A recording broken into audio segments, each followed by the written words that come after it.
नमस्ते दोस्तों। आज सुनिए रिश्ते नातों की अहमियत। नित्य की तरह आज भी चन्नी समय से कॉलेज से पढ़कर लौटी थी। रोज की तरह ही वह नहाई धोई थी। पहले की तरह ही उसने कपड़े बदले थे और रोजाना की भांति ही वह रसोई में रोटी खाने बैठ गई थी। पर आज जब से वह कॉलेज से लौटी है, स्वाभाविक तौर पर हंसने खेलने की अपेक्षा गंभीर और गुमसुम सी है। अभी तक उसने रोटी की पहली बुर्की ही तोड़ी है और वह भी मुंह में नहीं डाली है। ऐसा लगता है मानो किसी गहरी सोच में डूबी हो। वह इतना मग्न होकर सोच रही है कि उसने एक बार भी आंखें नहीं झपकाई। चन्नी सोच रही है कि कल पता नहीं क्या होगा। उसको तो बस आने वाले कल की ही चिंता है। धैर्य रखना उसके लिए बहुत कठिन हो रहा है। समय की गति यदि उसके हाथ या वश में होती तो तुरंत वह काल चक्र घुमाकर मनचाहा वक्त कर लेती। आज पूरी जिंदगी में पहली बार उसका दिल इतनी रफ्तार से धड़क रहा है, इतनी तेज मानो वह भागकर कोई दौड़ प्रतियोगिता जीतना चाहता हो। इस तीव्रता और गति के साथ तो उसका यह दिल उस समय भी नहीं धड़का था जब परसों उसको इंग्लैंड का कोई लड़का देखने के लिए आया था। चढ़ता यौवन, छुरी की धार जैसे नैन नक्श, गोरा आकर्षक रंग, पतला छरहरा शरीर, लंबा कद, नखरा फितूर, अति दर्जे की सुंदर नार में पाए जाने वाले सभी गुण चन्नी में मौजूद हैं। उसकी शारीरिक बनावट के अनुसार हर अंग का आकार, उतार चढ़ाव सब कुछ सही अनुपात में होने के कारण वह और भी अधिक दिलकश लगती है। पर इस सारी सुंदरता के बावजूद आकर्षण का केंद्र उसकी आंखें हैं। उसके नयन है तो साधारण, पर कोई विशेष शक्ति है जिसके कारण उसके चंचल नयनों में देखने वाले को खुमार हासिल होने का अनुभव होता है। वह अजीब और न उतरने वाले नशे का सोता लगती है। अनोखी सी कशिश है उनमें। देखने वाले का उसकी सलोनी अखियों में आंखें डालकर निरंतर देखते रहने को ही मन करता रहता है। जवानी का भूचाल आते ही चन्नी के हुस्न की सिफ्त बांध तोड़कर खुद ब खुद बहने वाले बाढ़ के पानी की तरह इधर उधर के गांवों तक पहुंच गई थी। जानलेवा हुस्न की मालकिन होने के कारण वह हर वर्ग में चर्चा का विषय बनी हुई थी।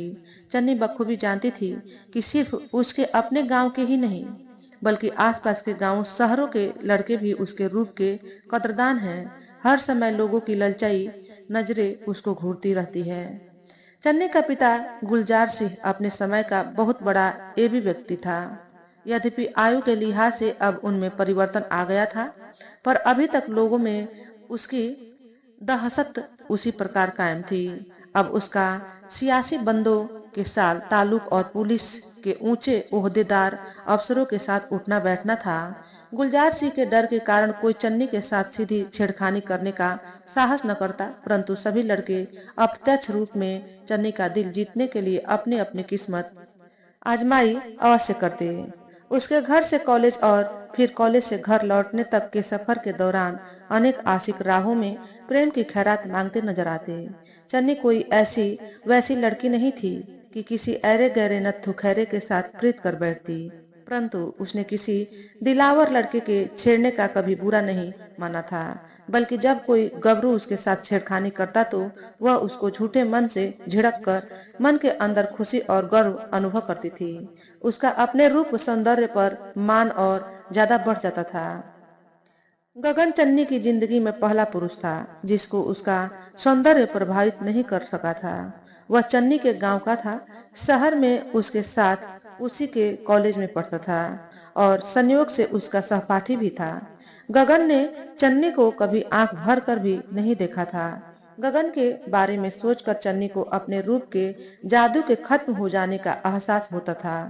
मुझ पर तो सभी लड़के मरते हैं, फिर गगन क्यों नहीं आशिक होता।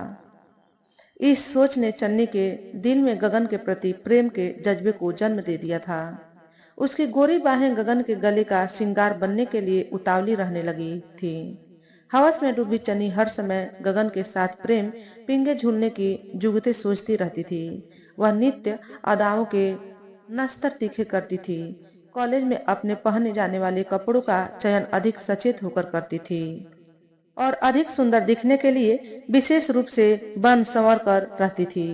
उसने गगन को मोहित करने के लिए एड़ी चोटी का जोड़ लगा दिया था। वह हर हाल में उसके साथ रिश्ता कायम करना चाहती थी। गगन था कि किसी तरह भी उस पर रिझता नहीं था। वह अक्सर गगन को कन्नी पकड़ने के मौके मुहैया करती रहती, पर गगन आगे बढ़ने की अपेक्षा कटरे की तरह पीछे हट जाता था। सहज ही फिसल जाने वाली शय का नाम ही तो मर्द है।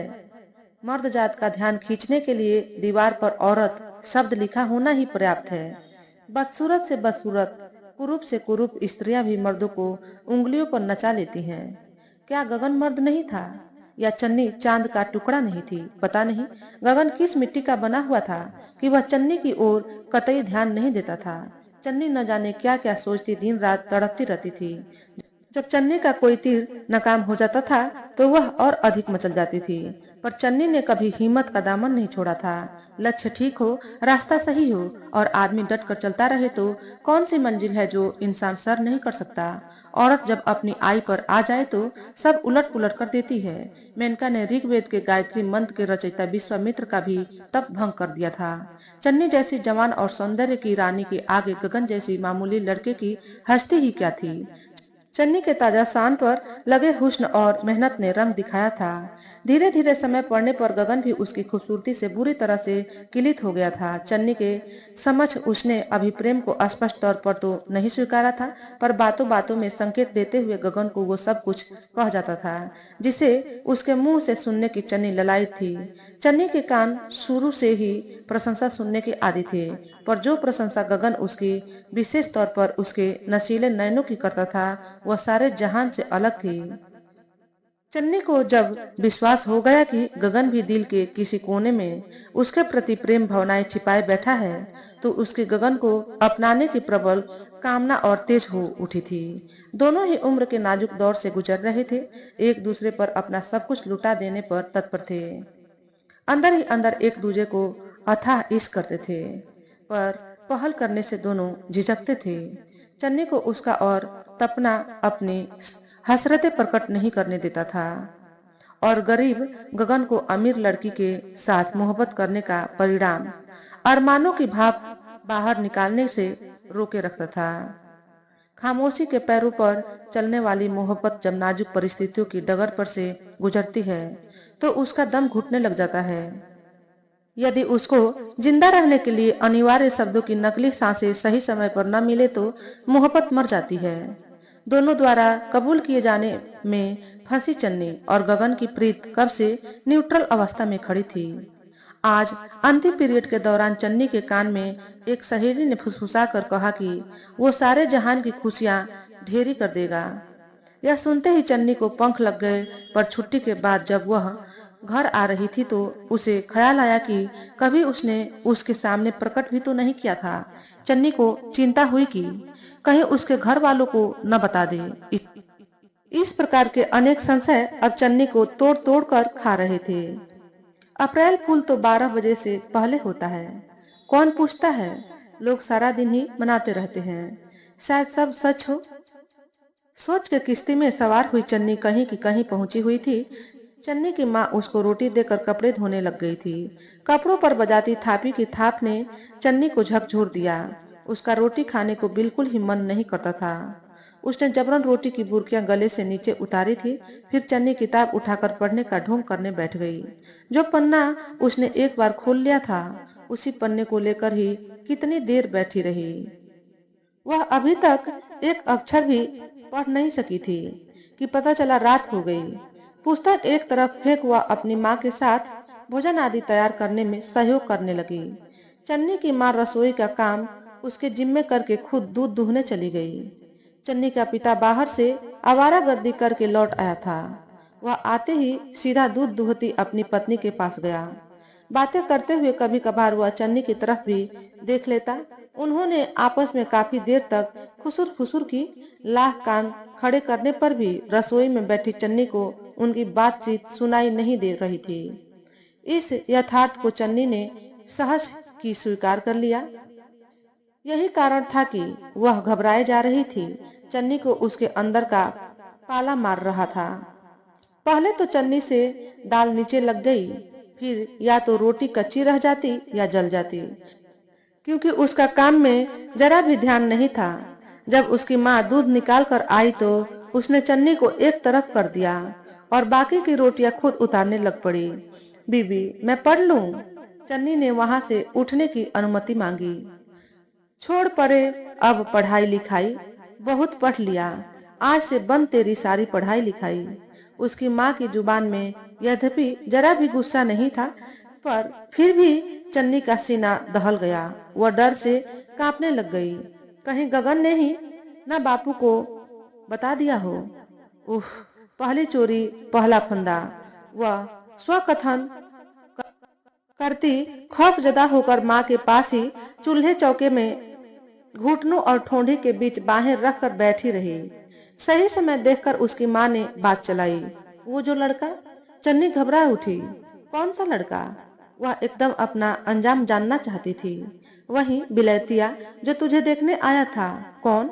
चन्नी को सिवाय गगन और अपने उस हस्तलिखित खत के और कुछ भी याद नहीं था। क्या था भला सा नाम उसका? अरे हाँ, सुख। चन्नी की माँ ने जोगियों की टिप्पणी में से सांप निकालकर बच्चों को दिखाने की तरह बात कहने की चाल बहुत ही आहिस्ता रखी। इतना भर जानने के बाद चन्नी समझ गई थी कि उस पर वो कूप अभी तक तो नहीं आया जिसको लेकर वह भयभीत है। उसको कुछ ढांढस आया। पल पल बढ़ती उत्सुकता के कारण वह खामोश और अडौल बैठी माँ से उस नई सनसनीखेज खबर के नष्ट होने की प्रतीक्षा करती रही। उसने तुझे पसंद कर लिया है। आज ही हाँ की है।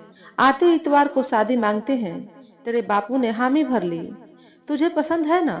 उसकी माँ ने बिना जवाब की प्रतीक्षा किए कहना जारी रखा।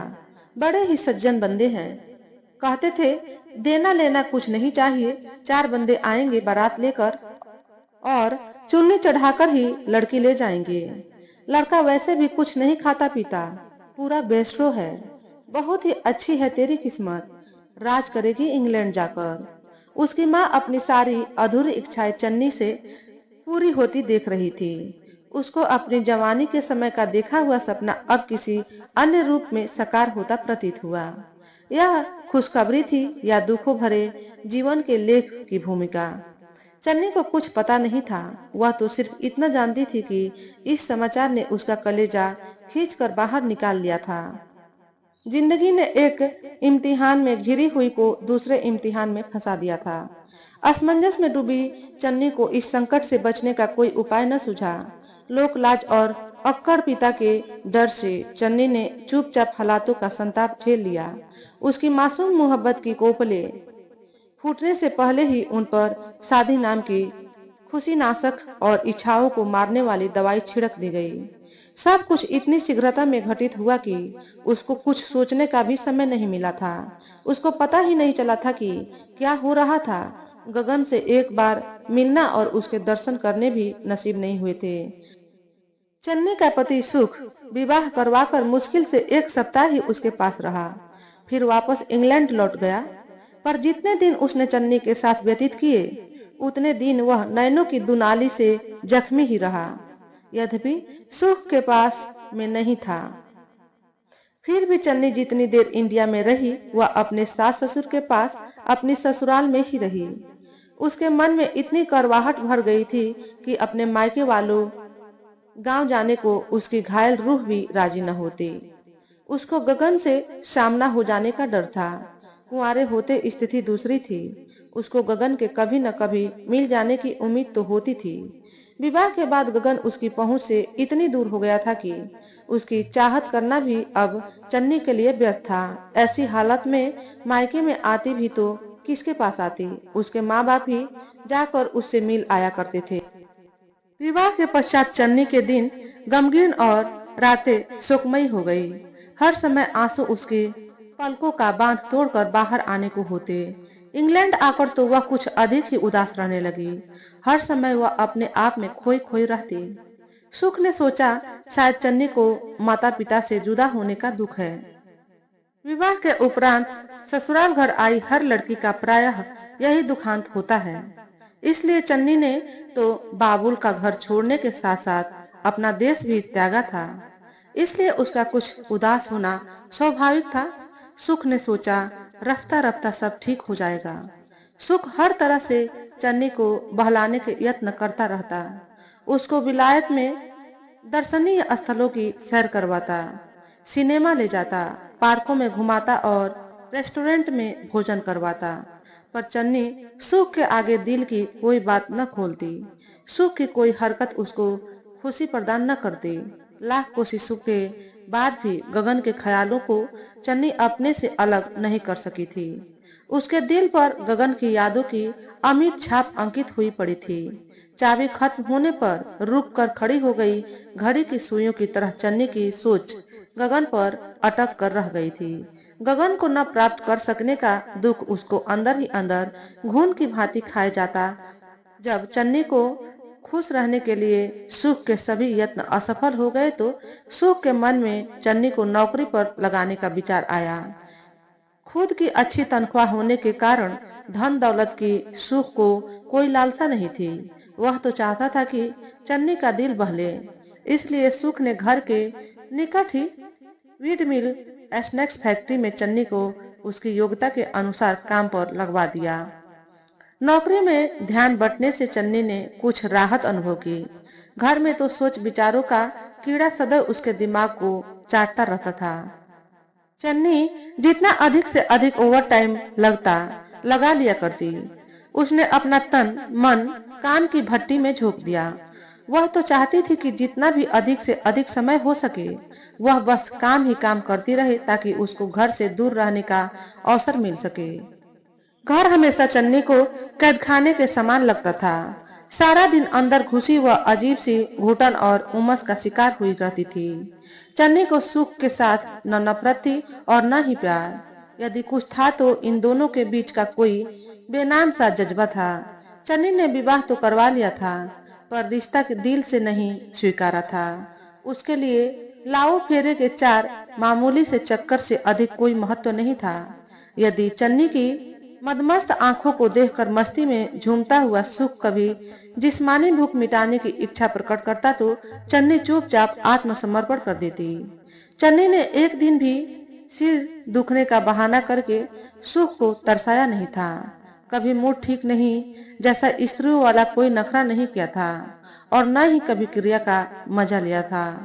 काले ताजमहल शहजादा अपनी कब्र के लिए सफेद के बराबर काला ताजमहल बनवाना चाहता था, पर पुत्र की बगावत के कारण यह तामीर नहीं हो सका था।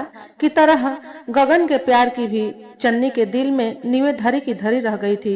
उन नींवों पर किसी अन्य के इश्क का महल कैसे बन सकता था। ताली दोनों हाथों से ही बजा करती है, एक से तो चुटकी ही बजाई जा सकती है। एक तरफा प्रेम भी चुटकी की तरह होता है। चुटकी जिसकी थोड़ी सी आवाज होती है। सुख रोज चुटकियां बजाता बजाता उब गया। चन्नी के व्यवहार से सुख ने अंदाजा लगाया कि चन्नी उसको पसंद नहीं करती, क्योंकि वह चन्नी के मुकाबले थोड़ा सा कम सुंदर था। उसको अपने चन्नी के साथ संबंधों में से लुफ्त आना बंद हो गया। वह अधिक से अधिक वक्त चन्नी से दूर रहने का प्रयास करता, बस कभी कभार ही उसके करीब आता। चन्नी के जीवन में घुलते जहर की मात्रा में दिनों दिन वृद्धि हो रही थी। वह जिंदगी से बेहद मायूस हो गई थी। किंग साइज पलंग उसको एक वीरान तपता हुआ मरुस्थल लगता, जिसमें अपनी प्यास बुझाने के लिए वह सारी रात गगन गगन पुकारती भटकती रहती। हर समय चिंताओं में घिरे रहने के फलस्वरूप चन्नी के चेहरे की चमक गायब हो गई। उसके हुस्न को ग्रहण लग गया प्रतीत होता। चन्नी काम पर भी मौन धारण किए रहती। एक दो स्त्रियां, सुपरवाइजर और परमिंदर के अलावा किसी अन्य के साथ वह बिल्कुल नहीं बोलती थी।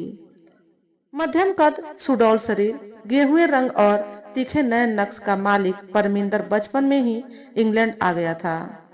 उसका स्वभाव बहुत मिलनसार था। परमिंदर का बातचीत करने का अनूठा ढंग ही अधिकतर लोगों को उसके प्रति आकर्षित करता था। वह खालिस अंग्रेजी या ठेठ पंजाबी में हमेशा चिकनी चुपड़ी बातें करके दूसरे के पेट में घुस जाता। भूरी गोरी काली सब तरह की स्त्रियां उस पर मरती थी। जहां जवान लड़कियां उसके साथ खड़ी होकर सट कर दिल बहलाती, वहीं अधेड़ भी उसके साथ बातचीत में अपनी ठर्रा की पूर्ति कर लिया करती थी। पंजाबी ने तो उसके साथ लुच्ची फिक्रेबाजी तक ही सीमित रहती, पर गोरी काली स्त्रियां उसके गले लगकर उसको आलिंगन में भर लेती। वैसे भारतीय स्त्रियों से वह कुछ झिझकता था। दिलनशी चेहरे और मजाकिया बातों का सुमेल वाला परमिंदर पहले दिन से ही चन्नी के दिल को छू गया था। इसकी एक वजह यह भी थी कि परमिंदर की शक्ल बहुत हद तक गगन से मिलती थी। यदि गगन दाढ़ी केस हटा दे या परमिंदर दाढ़ी केस रख ले तो दोनों हूबहू एक से लगेंगे, मानो जुड़वा भाई हों। परमिंदर की आंखों के आगे आते ही चन्नी ऐसा सोचने लग जाती। परमिंदर की चाल ढाल, बोलबाड़ी, मजाक, मस्खरी, हर सूखी हर आदत चन्नी को गगन की याद ताजा करवा देती। नवविवाहित स्त्री के मुंह पर नूर की बजाय पीलापन होना, इसका तो एक ही अर्थ हो सकता है, और परमिंदर उस अर्थ को जानते हुए उसका पूरा पूरा लाभ उठाना चाहता था। करीब से गुजरते हुए वह हमेशा चन्नी को बुलाकर ही आगे बढ़ता। एक दिन परमिंदर को चन्नी के पास काम करने का अवसर मिला। उसने इस सुनहरे अवसर का सही इस्तेमाल करने के लिए चन्नी का दिल खंगालना शुरू किया। सयाने कहते हैं, खुशी बांटने से बढ़ जाती है और दुख बांटने से कम हो जाती है। मुझे तो कोई दुख नहीं, चन्नी ने चेहरे पर बनावटी मुस्कान लाते हुए कहा। चलो फिर खुशी ही साझी कर लो। परमिंदर ने मछली पकड़ने के लिए कुंडी फेंकी। चन्नी ने बात को दबाने के लिए जरूरत भर हंसना ही काफी समझा। बातचीत की लड़ी टूटती रेखा परमिंदर बोला, तो फिर इंडिया की याद आती होगी। चन्नी चौंक गई। परमिंदर ने उसकी दुखती रंग पर हाथ रख दिया था। चन्नी परमिंदर की आंखों में झांकी तो उसको पता चला कि परमिंदर की भी दाई पुतली पर तिल है। इससे पहले चन्नी आंखों में तिलों वाले दो मर्दों को जानती थी और वे दोनों उसके चहेते थे। एक तो गगन जिसकी वह मुरीद थी और दूसरा हिंदी फिल्म अभिनेता सनी देओल जिसकी वह फैन थी। आज गौर से देखते हुए चन्नी को परमिंदर सनी देओल जैसा ही प्रतीत हुआ। वह कन्वेयर बेल्ट पर सारा दिन एक साथ खड़े बातें करते रहे। परमिंदर स्नेह और सहानुभूति का मरहम लगाता रहा। जिंदगी के रेगिस्तान में खड़ी चन्नी को वह नखलिस्तान की तरह लगा, जहां चन्नी परमिंदर के सुंदर व्यक्तित्व पर बुरी तरह फिदा थी, वहीं वह उसकी मीठी मीठी बातों पर भी वह मोहित थी। शाम तक परमिंदर ने चन्नी को छल्ली के दाने की तरह पूरी तरह उधेड़ लिया। चन्नी ने दिल खोलकर अपनी सारी वेदना परमिंदर को बताई। रोते हुए को हंसाने की कला में निपुण परमिंदर चन्नी के मन के अंदर खंजर की भांति धंसता चला गया। परमिंदर की आमद चन्नी के जीवन में अहम परिवर्तन ले आई। अब चन्नी को नींद भी आने लग गई थी और सपने भी। चन्नी को परमिंदर का साथ अच्छा लगता।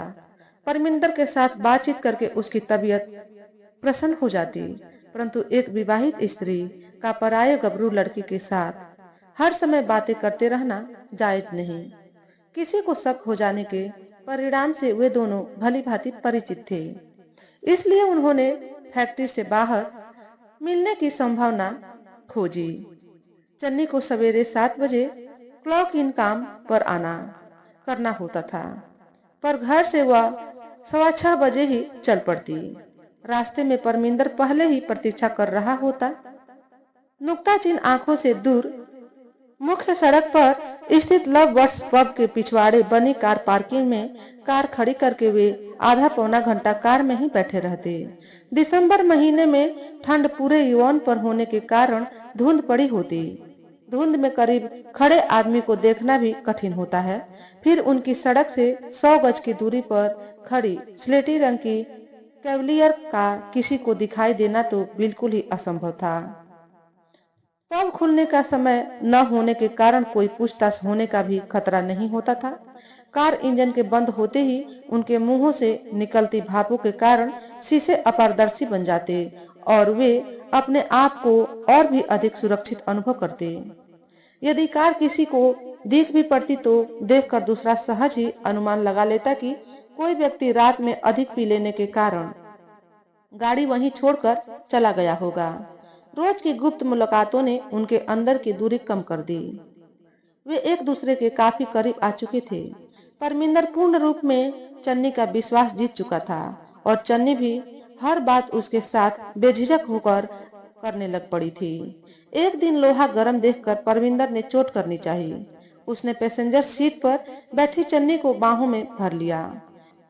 चन्नी चौंक उठी। उसने तो अपना गमखोर मानकर परमिंदर के साथ दोस्ती की थी। उसने परमिंदर को धकेलकर खुद को उसकी जकड़ आजाद किया। वह उसकी नीयत ताड़ गई थी। परमिंदर, आई एम सॉरी, मैं अपने हस्बैंड के साथ धोखा नहीं कर सकती। बेचारगी की मूरत बनी बैठी चन्नी ने अपनी बेबसी बताई। धोखा नहीं कर सकती, बड़ी सती सावित्री बनती है। यहाँ बैठी क्या करती है फिर? यह धोखा नहीं। परमिंदर ने मन में उपजे इस विचार को व्यक्त करना मुनासिब न समझा। मुझसे तेरी दूरियां झेली नहीं जाती। तेरे बगैर मर जाऊंगा चन्नी। मैं तुझे बहुत प्यार करता हूँ। परमिंदर ने चन्नी को हवा देने की कोशिश की। अगर तू मुझे प्यार करता है तो मैं भी तुझे बहुत चाहती हूँ, पर जो तू चाहता है वह नहीं कर सकती। चन्नी ने तर्क दिया। Everything is fair in love and वार। ये बेकार के औरतों वाले नखरे छोड़।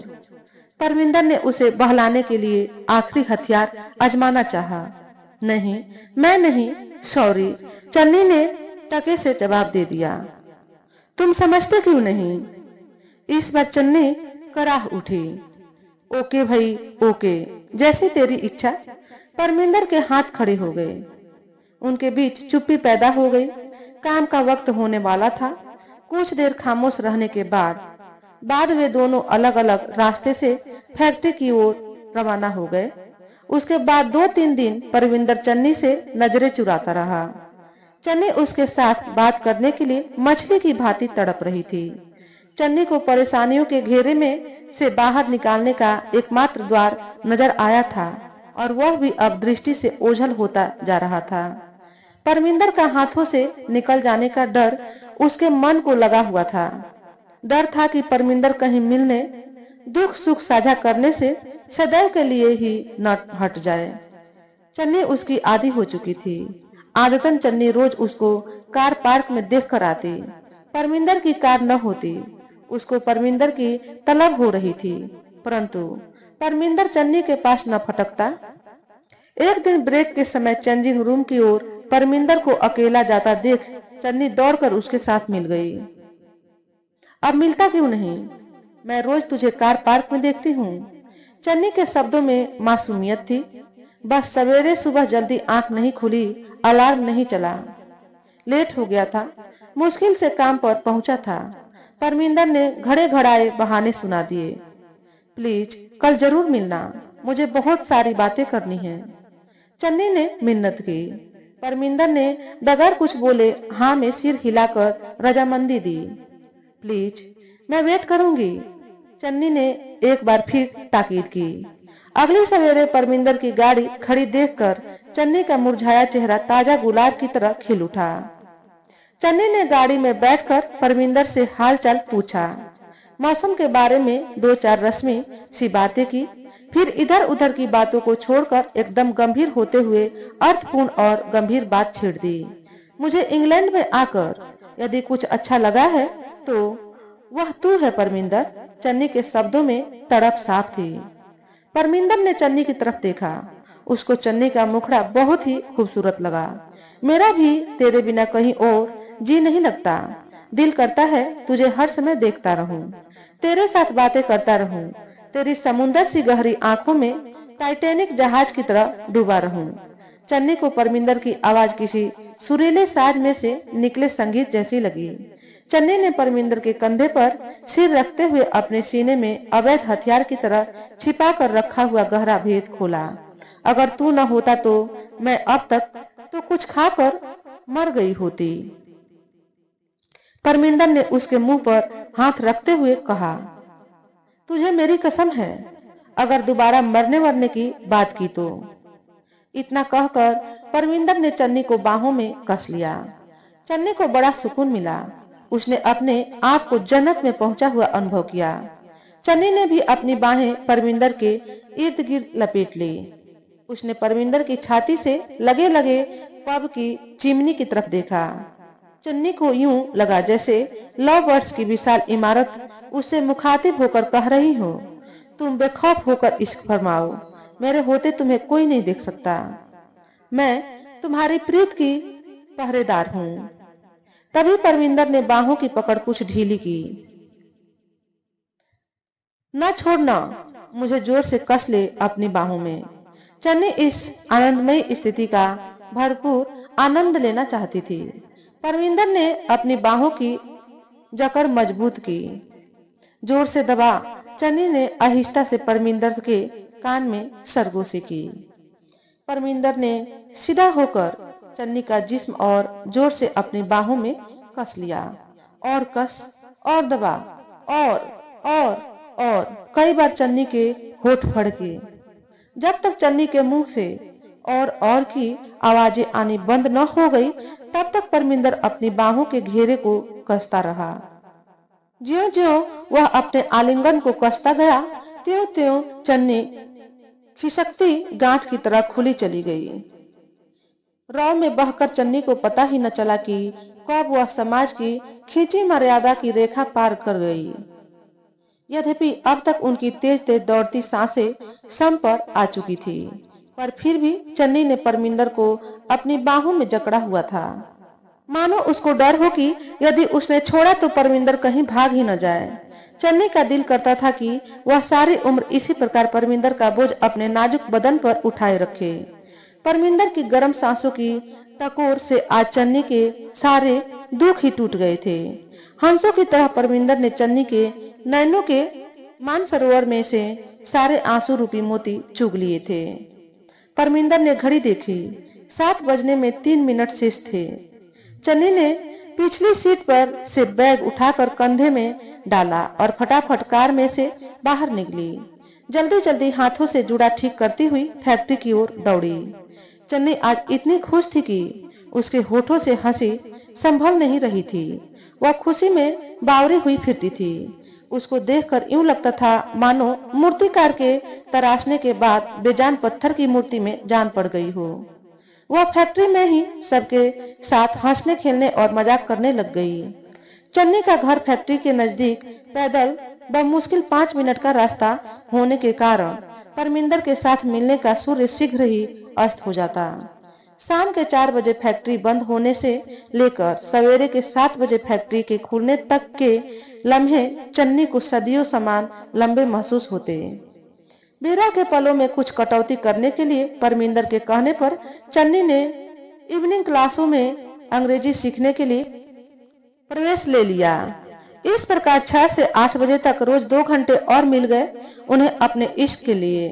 पढ़ाई की आड़ में रोजाना चन्नी ने मर्यादा और सामाजिक कानून का उल्लंघन करना प्रारंभ कर दिया। परमिंदर ने बहला फुसलाकर चन्नी का ब्रेन वॉश करके उसमें अपनी उल्फत भर दी।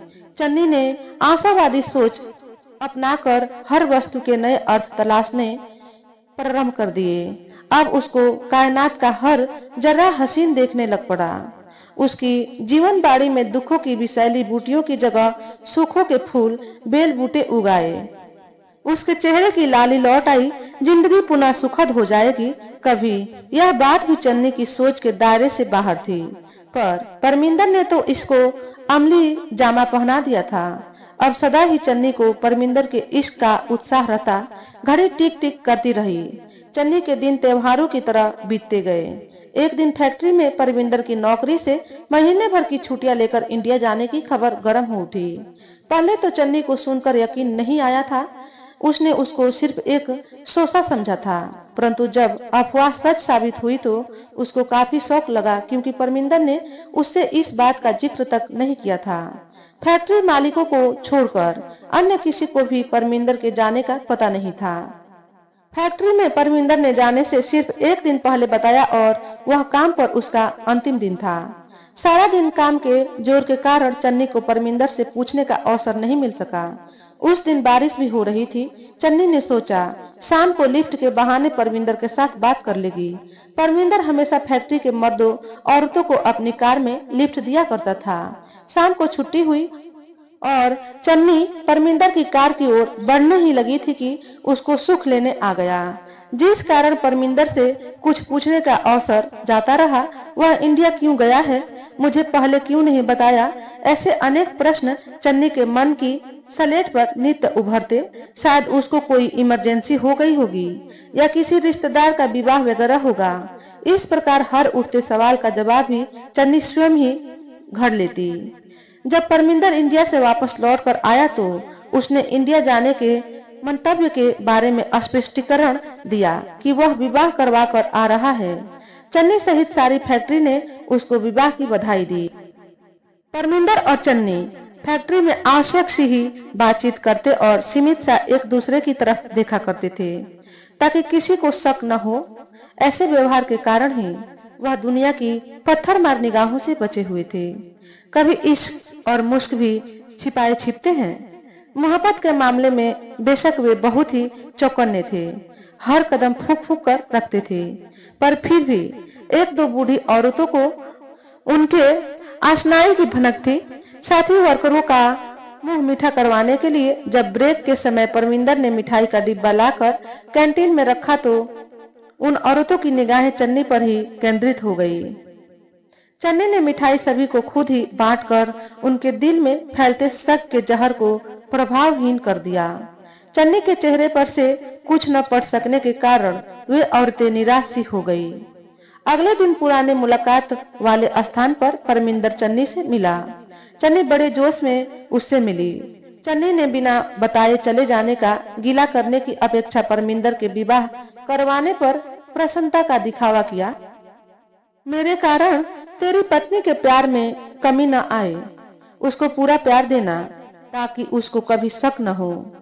चन्नी ने परमिंदर की गाल पर हल्का सा मुक्का मारते हुए आंख दबाकर कहा। परमिंदर सोचता था बात कहां से आरंभ करे। उसने हौसला करके कहना प्रारंभ किया, चन्नी, मैं यही कहना चाहता हूं कि अब तक अपनी अच्छी निभी है। अब हूं। चन्नी ने खत्म हो चुकी बात का हुंकारा भरा और अगली बात के लिए बेसब्री दर्शाई। अब भलाई इसी में है कि हम अपने अफेयर को यहीं फुल स्टॉप लगा दें। परमिंदर ने हिचकिचाते हुए वाक्य पूरा किया, पर क्यों? नई बन्नों के चाव में क्या अब तेरा मेरे से जी भर गया है? चन्नी का सब्र का प्याला तिड़क चुका था। पहले बात और थी, मैं छड़ा था, अकेला था। अब मेरे सिर पर जिम्मेदारियां हैं। मेरे अपनी पत्नी के प्रति भी कुछ फर्ज बनते हैं। तेरा पति है, तू उसको प्यार दे। मैं परमिंदर ने अपने आप को चन्नी की नजरों में दुनिया का सबसे बेहतरीन और वफादार खाविंद साबित करने की कोशिश की। मैंने तुझे यह तो नहीं कहा कि तू पूरा मेरा ही बनकर रह। मैं तो सिर्फ चाहती हूँ कि तू मेरी बेरंग जिंदगी में अपने प्रेम के रंग से दो चार ब्रश मारकर सिर्फ दो चार रंगीन स्वतंत्र लकीरें खींच, सिर्फ दो चार। चन्नी ने शब्दों में अपनी सारी पीड़ा घोल कर कहा। मेरे घर में वह बहुत सुंदर है, मुझे बहुत प्यार करती है। मैं अपनी विवाहित जिंदगी को किसी प्रकार के खतरे में नहीं डालना चाहता। परमिंदर चन्नी से किसी न किसी तरह पीछा छुड़ाना चाहता था। मैं भी तो विवाहित हूँ, मुझे भी तो उतना ही रिस्क है। मैं तेरे बगैर नहीं रह सकती, मैं तेरे ही हूँ परमिंदर। बेसब्री और बौखलाहट से वाक्य पूरा करके चन्नी सिसकने लग पड़ी। बदहवासी में परमिंदर के मुंह से निकल गया, जब तू अपने खसम की नहीं बनी, मेरी कहां से बनेगी? मैं तेरी तरह अपने जीवन साथी से दगा नहीं कर सकता। चन्नी को लगा जैसे परमिंदर ने मुंह से शब्दों की बजाय आग उगली हो। पर तू तो कहता था कि मेरी आंखें तुझे बहुत शराबी लगती हैं। तू सारी उम्र मेरी जुल्फों में कैद रहना चाहता है। मैंने तुझे अपनी इज्जत लुटाई है। चन्नी ने लड़खड़ाती जुबान से बमुश्किल शब्द रोके। चन्नी की एक जोरदार रुलाई फूट पड़ी और वह इस प्रकार जोर जोर से रोने लगी जैसे कोई बच्चा खिलौना छीन लिए जाने पर या उसके टूट जाने पर रोता है। चुप कर, तेरा कौन सा इंजन बैठ गया कि नए सिरे से बनाना पड़ेगा? आज परमिंदर के होठों पर दिलासों की जगह गुस्सा था। चन्नी का पूरा शरीर झिंझुड़ा गया। उसको अपना आप उस पतंग की भांति लगा जिसको उड़ाने वाले से बेकाबू होता देख किसी दूसरे ने काट कर अपनी बना लिया हो। दिल बहलवाए के लिए उड़ाया, ठुनके मारे और मन भजाने पर तोड़ तोड़ कर हवा के सहारे छोड़ दिया। चन्नी के वही होठ सिल गए। तड़पती आंसू पोंछती चन्नी कार में से निकली। सपनों के संसार में से हकीकत की दुनिया में उसने पहला कदम रखा। उसके पैर उसके अपने जिस्म का बोझ उठाने में असमर्थ थे। चन्नी को लगा मानो पैरों में बेड़िया पड़ी हो। वह शिथिल हुई टांगों को घसीटती गिरती ढाती बड़ी कठिनाई से फैक्ट्री पहुंची। दिन भर चन्नी ने परमिंदर की ओर आंख उठाकर भी न देखा। शाम को परमिंदर नौकरी से इस्तीफा देकर सबसे हमेशा के लिए अलविदा कहकर यह बहाना मार गया कि उसको कहीं और अधिक वेतन पर काम मिल गया है। चन्नी को परमिंदर की जुदाई का एहसास बिल्कुल गगन के वियोग जैसा लगता था। जिस्म के किसी अंग के काटे जाने जैसी उसके दिल में दर्द उठता था।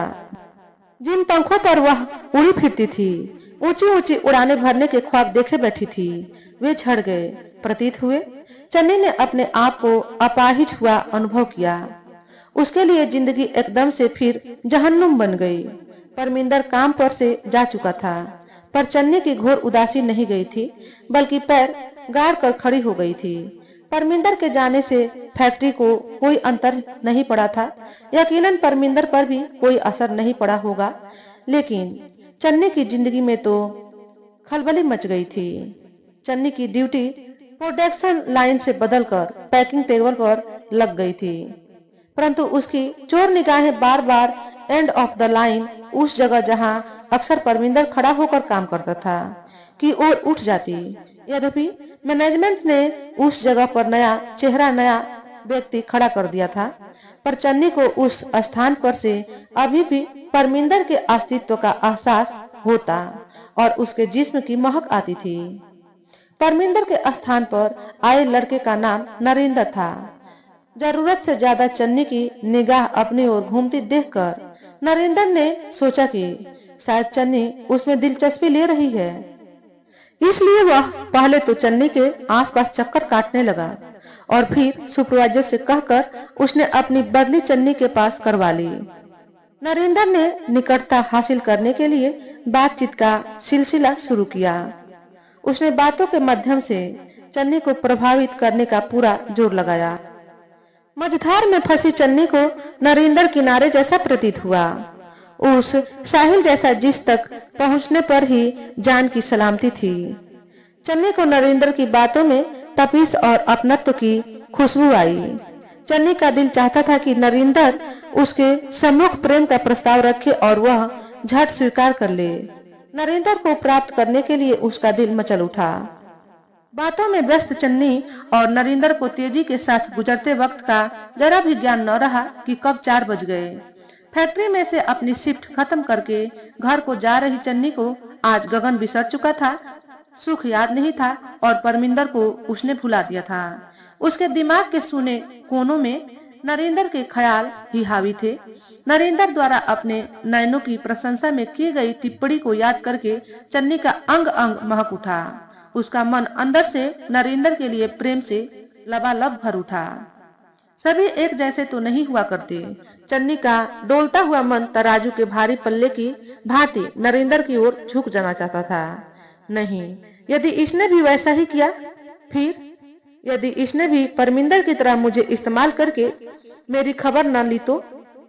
मैं कोई डोरमैट पैदान हूँ जो हर किसी के नीचे बिछती फिरूं? तुरंत ही चन्नी के चौकस दिमाग ने कल्पना की। चन्नी को पुनर्विचार करने के लिए विवश होना पड़ा।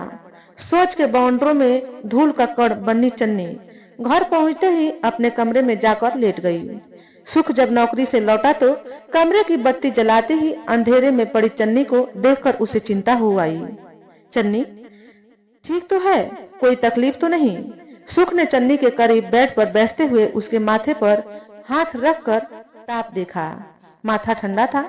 नहीं, ठीक हूँ, चन्नी ने संक्षिप्त सा उत्तर दिया। फिर लेटी क्यों है? सुख के सहानुभूति भरे शब्द चन्नी के सीने के आर पार निकल गए। यूं ही जरा थक गई थी।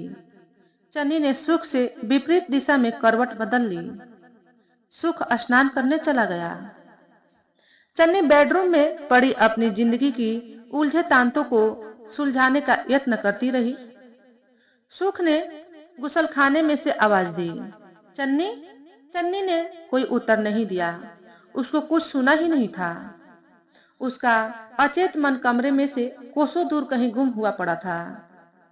चन्नी, सुख ने और ऊंची आवाज में पुकारा। इस बार सुख की आवाज चन्नी की तंद्रा को तोड़ने में सफल हो गई।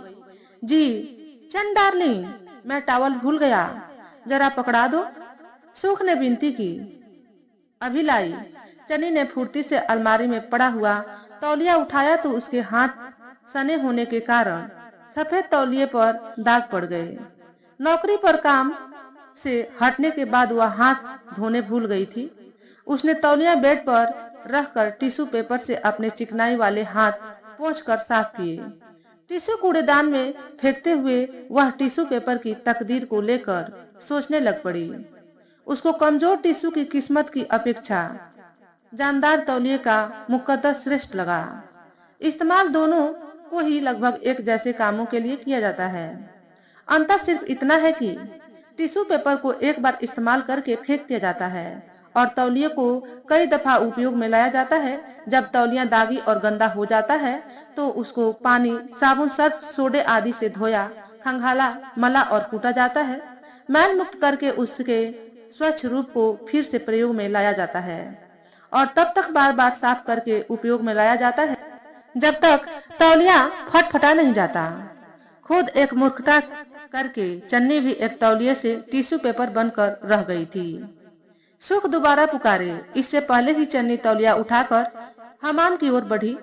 अंदर से कुंडी न लगी होने के कारण दरवाजा चन्नी के डोर हैंडल पर हाथ रखते ही खुल गया।